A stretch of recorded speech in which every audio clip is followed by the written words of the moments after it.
अस्सलाम वालेकुम नाजरीन, JN न्यूज़ HD के साथ मैं हूं नाइला भट्टी। नजर डालते हैं आज की अहम खबरों पर। टंडू आदम से खबर शामिल करते हैं। रिपोर्ट कर रहे हैं Rashid Chauhan.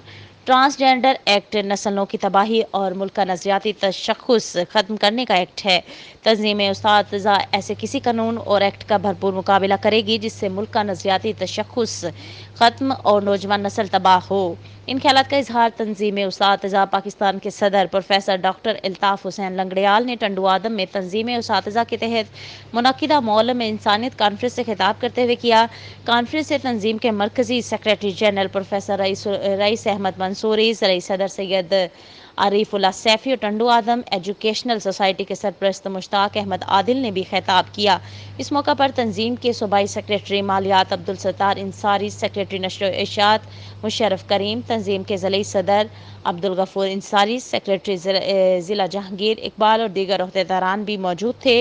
Rashid Chauhan, press reporter, JN news, Tando आदम।